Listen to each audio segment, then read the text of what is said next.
उपस्थित होते तर अल्ताफ सरांना मी विनंती करते की त्यांनी आपलं मनोगत व्यक्त करावं. Thank you very much. With the permission of our president of the program, Honorable Collector Sir, I would like to start the message. नहमदुहु व नसल्ली अला रसूलिल करीम अम्मा बाद.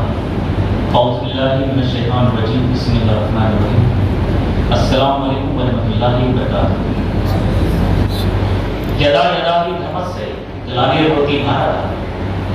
यदा यदा ही धर्मस्य ग्लानिर्भवति भारत. अभ्युत्थानं धर्मस्य संभवामि युगे. जब जब किसी देश का अंधकार गुजरता है और निर्माण होता है तो फिर दिशा दिखाने वाले और रोशनी निर्माण करने वाले युग पुरुष निर्माण होते हैं. जब 2 साल पहले लॉकडाउन हुआ तो यकीनन ऐसा महसूस हो रहा था कि सिर्फ हमारे घरों में ही नहीं बल्कि पूरे इंडिया में ही नहीं बल्कि पूरी दुनिया में ये फील किया जा रहा था कि सब तरफ अंधेरा फैल चुका है.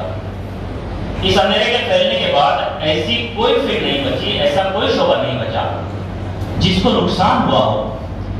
लेकिन अगर सबसे ज्यादा किसी शोबे का नुकसान हुआ है, किसी फील्ड का नुकसान हुआ है तो एजुकेशन फील्ड, तालीम का बहुत ज्यादा नुकसान हुआ है. हमने देखा है कि लॉकडाउन से पहले जो चीज 5 रुपए की बिकती थी उन्होंने कवर कर लिया, उसको 10 रुपए में बेचना शुरू कर दिया. Everything is going to be covered, लेकिन एजुकेशन कैसे कवर होगा ये सवाल निशान हम सबके सामने है. अब इस सवाल निशान पे होते हुए करना क्या है? यूट्यूब पर जाना है, व्हाट्सएप से लेना है कि फेसबुक के वीडियो देखने हैं, किसी को बोलना है या क्या करना है? तो मुझे ट्रेन का एक किस्सा याद आया. एक भिखारी ट्रेन में भीख मांग रहा था. वो भिखारी था, उसकी आदत थी मांगना, मांगते रहता था. एक बिजनेसमैन ट्रेन में बैठा हुआ था और उसने उस बिजनेसमैन को कहा कि दीजिए साहब. तो बिजनेसमैन ने कहा कि मैं एक बिजनेसमैन हूँ, मैं देता हूं तो लेता भी, और अगर आप दे नहीं सकते तो मांग क्यों रहे? तो वो कहता है कि माए बाप पेट का सवाल है, मांगना पड़ता है, और जब तक मांगूंगा नहीं तो फिर मेरा घर कैसे चलेगा, मेरे बच्चे और कैसे खाएंगे? मैंने बोला मैं तुमको दे नहीं सकता, जब तक तुम मुझे रिटर्न नहीं करोगे कुछ मैं तुमको नहीं दूंगा. तुम मुझे क्या दे सकते हो ये बताओ, तुम्हारे पास क्या है ये बताओ, फिर मैं दूंगा, वरना मैं तुम्हें भीख नहीं दूंगा. वो जेंटलमैन उतर जाता है, बिजनेसमैन, ये भी बाहर आता है ट्रेन से और सोचता है कि कुछ तो है, इसने कुछ तो भी मुझे क्लिक किया है, और वो अपनी सोच में लग जाता है. तभी अचानक प्लेटफॉर्म के बाहर, स्टेशन के बाहर उसको फ्लावर्स का एक गार्डन नजर आता है. वो वहां से फ्लावर्स को प्लक करता है और दोबारा ट्रेन में जाकर भीख मांगता है, और जो उसको पैसे देता है उसको एक फूल देता है. जो भी उसको पैसे देता और जो जिसको वो फूल देता वो खुशी खुशी उसको रखता और अपने साथ ले जाता. इस तरह से उसका ये सफर जारी रहा. कई दिन बीते, वो फ्लावर्स तोड़ के लाता था गार्डन के, सबको रिटर्न में फूल देता था. इस तरह उसको ज्यादा भीख मिलने लगी, ज्यादा पैसे मिलने लगे. कुछ महीनों के बाद अचानक उसी ट्रेन में, उसी बुगी में उसको वो साहब फिर से नजर आए. वो उनके पास गए, साहब मुझे पहचाना आपने, आज मैं आपको रिटर्न देने वाला हूँ, आप मुझे दीजिए कुछ ना कुछ. तो बोले ठीक है ये लो. उसने रिटर्न में उसको फूल दिया. तो उस बिजनेसमैन ने कहा कि वेरी गुड, आज मुझे लगता है कि तुम बिजनेसमैन बन चुके हो. अब ट्रांजैक्शन हुआ, और ट्रांजैक्शन होता है तो इंसान बिजनेसमैन बन ही जाता है. इतना देख के जेंटलमैन उतर गए. वो फिर सोचने लगा कि इन्होंने कुछ मामूली बात नहीं की, और वो खुश होने लगा कि मैं तो बिजनेसमैन बन गया. अपने आप पर फख्र करने लगा. बाहर आया, आसमान की तरफ देखता, खुशी से उछलता और कहता कि मैं बिजनेसमैन बन गया, मैं बिजनेसमैन बन गया. तभी अचानक ये कहते कहते लोगों ने बोला कि पागल तो नहीं हो गया, लेकिन वो पागल नहीं हुआ था. किसी का एक मोटिवेशन था जो उसके दिलो दिमाग में उतर चुका था, और फिर उसने वहां से सोचा कि अब मैं फूल देकर, भीख देकर फूल नहीं दूंगा, भीख नहीं मांगूंगा, बल्कि अब मैं फूल बेचूंगा. और उसने वहां से फूलों का बिजनेस शुरू किया. और 4 साल बाद फूलों का बिजनेस करते करते वो दोबारा उसी जेंटलमैन से मिला. उसके पास जब पहुंचा तो बड़े आदर सम्मान और रिस्पेक्ट के साथ उसके सामने खड़ा हो गया और कहा है, रिस्पेक्टेड सर, मैं आपके चरण सुनना चाहता हूँ, आपका आशीर्वाद लेना चाहता हूँ. आज मुझे कुछ भी आपकी वजह से. उसने कहा कि मैंने आपको नहीं पहचाना. अरे मुझे अपनी एक तीसरी मुलाकात है, आप मुझे कैसे भूल गए? नहीं मैं नहीं पहचाना. तो फिर उसको याद दिलाता है कि पहली मुलाकात में आपने मुझे बताया था कि व्हाट शुड आई डू, मैंने क्या करना चाहिए, और दूसरी मुलाकात में आपने मुझे बताया था कि हु आई एम, मैं कौन. और इन दोनों सेंटेंस की वजह से, इन दोनों क्वेश्चन की मेरे दिल दिमाग में उतरने की वजह से आज मैं इस शहर का बहुत बड़ा फ्लावर मर्चेंट बन चुका हूँ और अपने बिजनेस के लिए दूसरे सिस्टम हमारे एजुकेशन का हो चुका था। कोई टीचर कभी यूट्यूब से कभी उसका यूट्यूब चैनल ले लेता, कभी किसी से मांग लेता, कभी किसी को फोन करता, तुम्हारे पास कुछ होगा तो मुझे भेजो, मेरे कंटेंट के लिए कुछ पीपीटी होगी तो भेजो, मुझे कुछ गूगल फॉर्म।